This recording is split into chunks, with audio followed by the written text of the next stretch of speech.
একজন মহিলা প্রত্যেক দিন বেপরদা, প্রতিদিন রাস্তার পাশে পুকুরে গোসল করে। ওমা, এটা কি অপদার্থ মহিলা!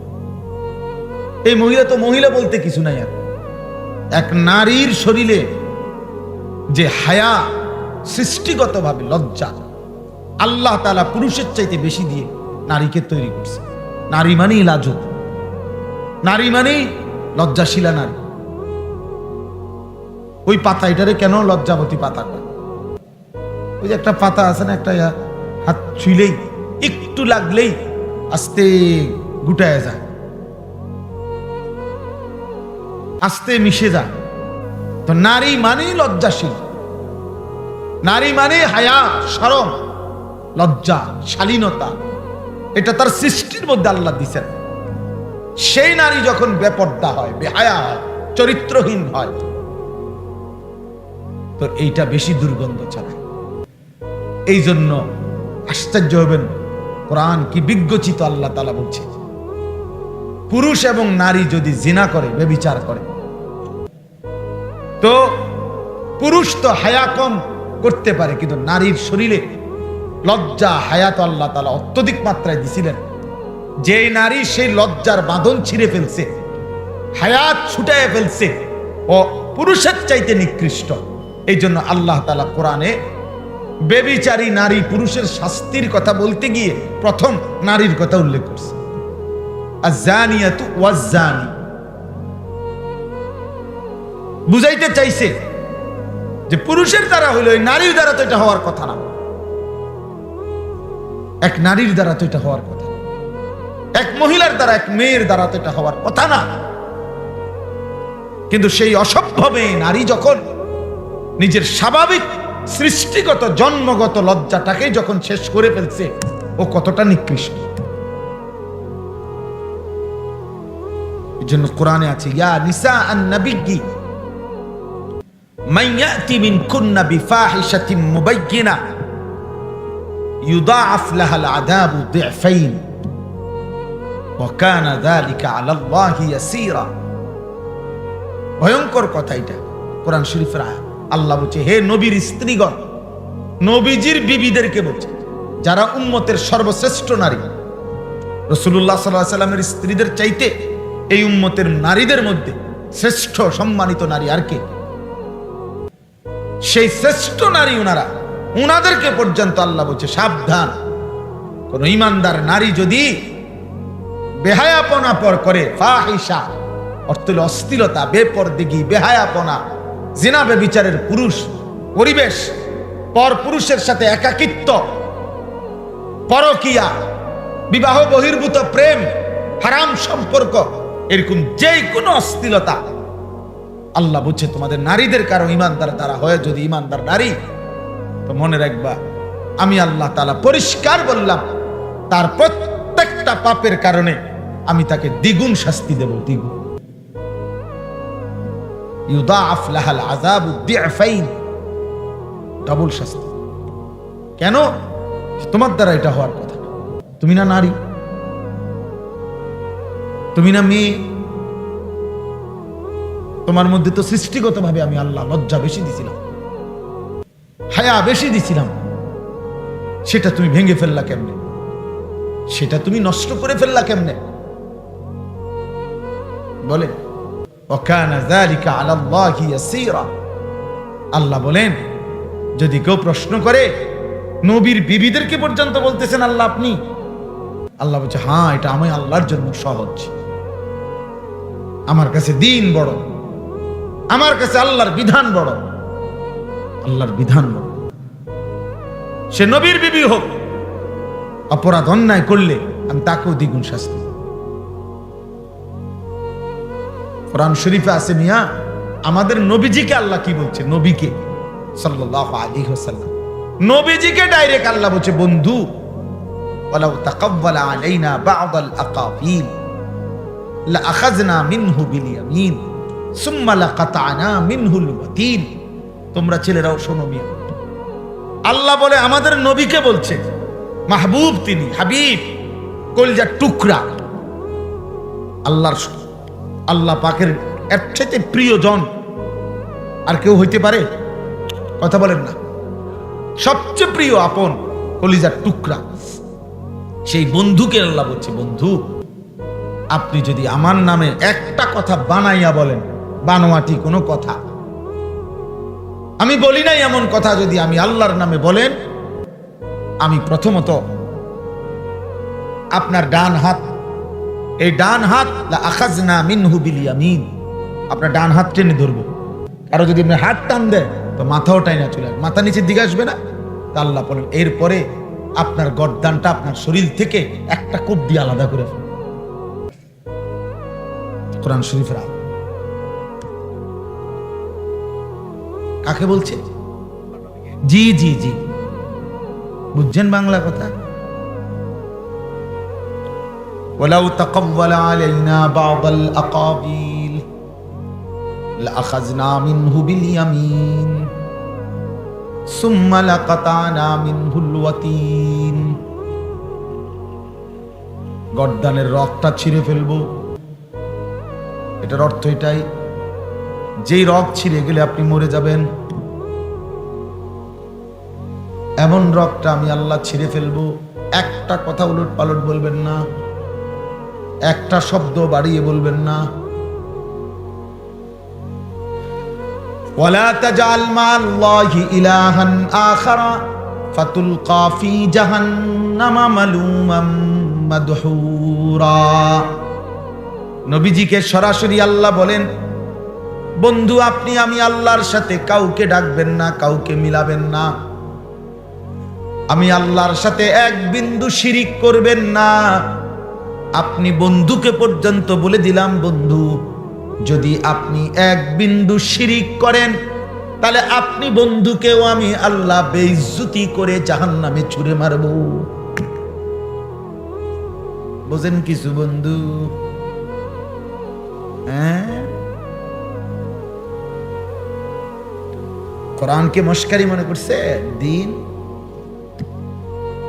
অনেক মুসলমান তোমরা ছেলেরা, হ্যাঁ, একটা মামুলি বিষয় মনে এ কইলে হয় মুসলমান। কিছু আছে কইলে আমি আশেকের রসুল, ওটা আশেকের রসুল, ওরা প্রতিদিন বিড়ি খায়, ওটা আশেকের রসুল। আমরা সিরা খাই, আমরা বুঝি না, আমনে আশেকের রসুল। হ্যাঁ, মস্কারি করেন আপনি, কথা কথা গালি দেয়, উনি আশেকের রসুল। প্রত্যেক কথা গালি দেয়, সারা বছর সুদ খায়, কিস্তি লয়, এবারে আশেকের রসুল। আর আমরা সবাই সিরা খাই, আমরা বুঝি না। আপনি এটা ঠাট্টা করেন, এটা মস্কারি করেন। নবীজির ভালোবাসা এটাকে বলে, রাসূলুল্লাহ সাল্লাল্লাহু আলাইহি সাল্লামের মহব্বত এটা। স্ত্রী নামাজ পড়ে না, ঘরের কেউ পর্দা করে না, এটা নবীজির ভালোবাসা। প্রতিদিন সবাই টেলিভিশনে নাচ গান দেখে, এটা রাসূলুল্লাহ সাল্লাল্লাহু আলাইহি সাল্লামের ভালোবাসা। হ্যাঁ, বলে তো তেরা টেলিভিশন দেখলে আপনি কিনবেন, আমি কিনতাম বুঝলেন, আপনি কিনে আপনি চিরা খাবেন পানি দিয়ে ভিজাইয়া, আপনি কিনবেন মানে এরপরে গুড় কিনে আনবেন আলাদা, চিরা দিয়ে গুড় দিয়ে খাবেন। উনি কি করবে উনি বোঝে না, উনি কি করবে উনি বোঝে না। আপনি ছেলেটার দুনিয়া সাজাইবার জন্য কি কষ্ট করছেন আমরা দেখছি না?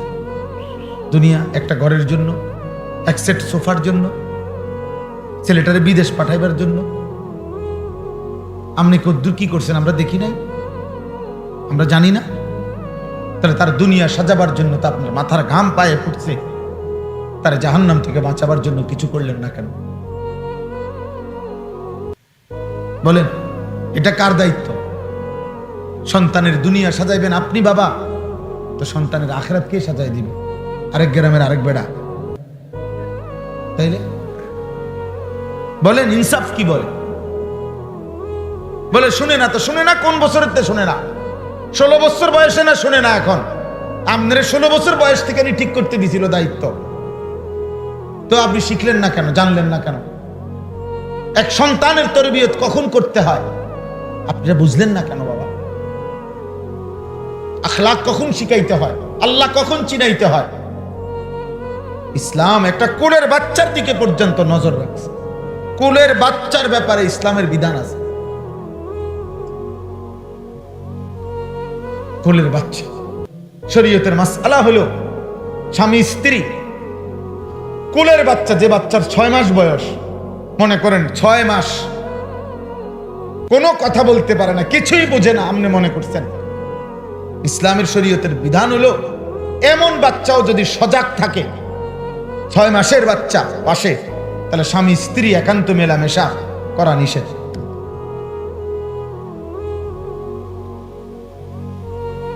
6 মাসের বাচ্চা হচ্ছে, কারণ তার নজর আছে, তো এই নজরের উপরে প্রভাব বিস্তার করে। একদিন আপনি কি মনে করেন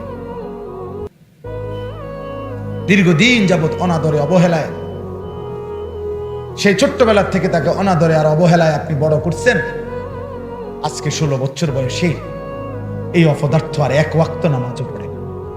এটা কি আজকের থেকে শুরু হয়েছে? বলে না হুজুর, আমি 12 বছর পর্যন্ত, 14 বছর পর্যন্ত তারা আমি নামাজ পড়াইছি, আজ যা 6 মাস হয় আর 1 ওয়াক্ত নামাজ পড়ে না, এমন? তাই 6 বছর বয়সে তো তার ঘাড় এখন যেন মোটামি দেখায়, 6 বছর বয়সে তো তার ঘাড় এত মোটা ছিল না। 8 বছর বয়সে তো তার এমন ঘাড় মোটা ছিল না। 18 বছর বয়স দেখে না জালেম অহংকার করে, 6 বছরে তো কথা তো ছিল ওই সময় দিন শিখানো। আল্লাহ নবী সাল্লাল্লাহু আলাইহি সাল্লাম তো বলছে 7 বছর বয়সে নামাজ পড়াও, 10 বছর বয়সে নামাজ না পড়লে শাসন করো, আঘাত করো। 10 বছরের বাচ্চাকে পৃথক শুইতে দাও, নবীজি বলছে ওয়াফাররিকু বাইনাহুম ফিল মাদাজি'। 10 বছরের 2 ভাইকে একসাথে শুইতে দিবা না, 10 বছরের 2 ভাই বোনকে আপন হোক একসাথে শুইতে দিবা না, পরিষ্কার হাদিস। আজকে বিয়া স্বাস্থ্য ভাই, জ্যাঠতো বোন, বাপ সাপ, কুয়াতো ভাই, তামান্ডিরে এক লোক হতাই দিছে, হুইতালা সব রাইতে না কদ্দুর, রাইত কদ্দুর এমনি এমনি যাইব গা গপ করতে করতে। তোরা বাবু সিয়ে রানতে আছে, আরেকদিকে প্যান্ডেল করতে আছে, বেডিতে মশলা বাড়তে আছে। বাহ, কি মিথ্যা বললাম? এটা দিন, এটা আল্লাহর বিধান। আল্লাহ আমাদেরকে বুঝ দান করে। এজন্য গুনাহ ছাড়তে হবে, গুনাহ ছাড়াইতে হবে, আখলাক শিখাইতে হবে। আমরা মানুষের বাচ্চার গাভীর বাচ্চা এক না, গাভীর বাচ্চা শুধু দুধ খাওয়ার বিষয়। এই জন্য গাভীর জন্মে, বাচ্চা জন্মের পরে গাভী 2-4 বাজার পরে 1-2 মাস পরে বেচা লাইলেও চলে। গাভী শুধু বাছুর বড় হয়, মানুষ এরকম করে না যে গাভী ডাবার পরে কি করে লায়, বিক্রি করে লায়, অসুবিধা নাই। কারণ বাছুর এটা শুধু দৌড়াদৌড়ি করে কদ্দুর দুধ খাইবো, ঘাস খাইবো, এই বিষয়। মানুষের বাচ্চা আর গাভীর বাচ্চা এক কথা না। মানুষের এই বাচ্চার উপরে শরীয়তের বিধান আছে, তার ঈমান শিখাইতে হবে। তাইলে এটা জরুরি, এটা বুঝা দরকার। এই ফেসবুক, ইউটিউব, গুগল একটা সময় মনে হয়েছে এটা খুব আধুনিক, এখন এর চাইতে দ্রুত গতিতে, এর চাইতে বড় আধুনিকতা আছে এই মোবাইলের মধ্যেই আছে, অনেক অনেক দ্রুত। ওই এআই যে প্রোগ্রাম, এটা এর চাইতে দ্রুত, সেকেন্ডের ভিতরে তথ্য দেয়, পলকের মধ্যে। তাইলে আমরা আগে একটা আরবি কিতাব আগে আমরা পড়তাম, মনে করেন, বা তোমরা ছেলেরাও বুঝবা যে আগে আমরা আরবি কিতাব পড়তাম, তো এগুলোর অনুবাদ, বিভিন্ন শব্দ, একটা পৃষ্ঠা আরবি, তো একটা পৃষ্ঠার মধ্যে সবই শব্দ তো আমরা অনেক সময় পারি না, বুঝি না, তো ডিকশনারি দেখতাম, আরবি অভিধান, ওইখান থেকে বের করতাম যে এই শব্দটার অর্থটা কি। এইভাবে খুঁজতে হইতো, তালাশ করতে হইতো। তো এখন এরকম প্রযুক্তি যে আমি ওই দিন আমার মাদ্রাসায় কম্পিউটারে চাকরি করে যে ছেলেটা, এরকম একটা প্রায় 200 পৃষ্ঠার আরবি বই, 200 পৃষ্ঠা পরে দিলাম যে তুমি এটার এই কম্পিউটারের মাধ্যমে এটা অনুবাদ করে দাও। সে এমনি জেনারেল পড়ুয়া ছেলে, আরবিটা। তো সর্বোচ্চ 7-8 ঘন্টা লাগছে। এই 7-8 ঘন্টার ভিতরে সে পুরা বই বাংলা অনুবাদ করে একেবারে পিন মাইরা বাইন্দা আমার দিয়ে দিছে। তাইলে কত দ্রুত, মানে একটা পৃষ্ঠা এখানে শুধু স্ক্রিন করলে 30 সেকেন্ডের ভিতরে একবার এটার অনুবাদ পরে ভিতরে বাংলাটা 30 সেকেন্ডও লাগে। তাহলে পৃথিবী প্রতি মুহূর্তে, আমি একবার একটা পত্রিকায় পড়ছি যে ইউরোপের কাছে, ওদের বড় বড় বিজ্ঞানী গবেষকদের কাছে যেই আধুনিকতা বের হইছে, মানে বাস্তবে আছে, তার চাইতেও আরো আপডেট আধুনিকতা তাদের ফাইলে আছে, যেগুলো তারা এখনো পর্যায়ক্রমে প্রসেসিং করবার টাইম নেই। টাইমের অভাবে কুলাইতে পারতেছে না। কয়টা করব, একটা দোকানের মধ্যে মোবাইলের দিকে তাকাইলে বোঝা যায় যে কতশো আইটেমের মোবাইল, কতশো ডিজাইন। এ কথা বলার দ্বারা আমার অর্থ হলো, প্রিয় ভাই, এটা বুঝতে হবে যে এই আধুনিকতা, এই প্রযুক্তি থাকবে না, প্রতিনিয়ত খুব দ্রুত গতিতে চেঞ্জ হয়ে যাচ্ছে। এটা একসময় থাকবে না। কিন্তু প্রশ্ন হইল, চিন্তার বিষয় হলো, ফেসবুকে না থাকবে না, ইউটিউবে থাকবে না, কিন্তু আমি যে গুণাগুলো করছিলাম, আমি যে নারী দেখলাম, ছবি দেখলাম, নাচ গান দেখলাম, উলঙ্গ দৃশ্য দেখলাম, সেগুলো তো আর কোনোদিন হারাম। এই আমার আমল নামার থেকে মুছবে কি? ফেরেশতা যে আমার বাম কাঁধে আমল নামার মধ্যে এটা লিখছে, উঠাইছে, ওইটা মুছবে কি? ওইটা হারাবে কিভাবে? আমাকে তোমাকে নিয়ে তো এই গুণাগুলো নিয়েই হাসরের ময়দানে দাঁড়াইতে হবে, হাসরের মাঠে দাঁড়াইতে হবে। তাইলে আধুনিকতার অনেক কিছু হয়তো থাকবে না, আমি যে গুণাগুলো করছি আর দ্বারা, সেগুলো আমি মুছবো কিভাবে? সেগুলো আমার থেকে হারাবে কিভাবে? ওয়াকুল্লা ইনসানিন আলজামনাহু তায়রাহু আলা উনুকি। আল্লাহ তাআলা বলেন, আমি প্রত্যেক মানুষের আমল নামা তার কাঁধে, তার গর্দানে, কাঁধে ঝুলিয়ে দেব নিজের আমল নামা। এই যে মনে করেন বর্তমানে বিভিন্ন স্কুলে, কিন্ডার গার্ডেনে বাচ্চাদের গলার মধ্যে এরকম ফিতা আইডি কার্ডওয়ালা ঝুলাই দেয় না? তাহলে এটা দেখলেই, হাতে নিলেই দেখা যায় বাচ্চাটার নাম কি, ক্লাস কি, ঠিকানা, এই যে কান্দে গলার মধ্যে ঝুলাই দেয়। আল্লাহ তাআলা বলেন, তার আমল নামাও আমি এরকম ঝুলাই দেব, ঝুলিয়ে দেব। ইয়াউমা তুবলাস সারাইর। আল্লাহ তাআলা বলেন, অন্তরের গভীরে যেই কথাগুলো ছিল, সেগুলো হাসরের ময়দানে আমি খুলে দেব।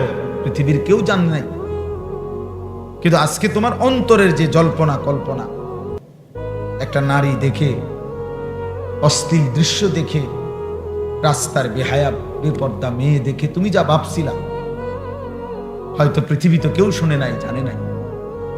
রব্বুল আলামিন বলে, হাসরের ময়দান আমি তা খুলে দেব, তুমি দেখবে। ওয়াজাদু মা আমিলু হাদিরা। তোমরা যা করেছ, আল্লাহ বলে, সব তোমরা তোমাদের সামনে উপস্থিত দেখতে পাবে, লিখিত।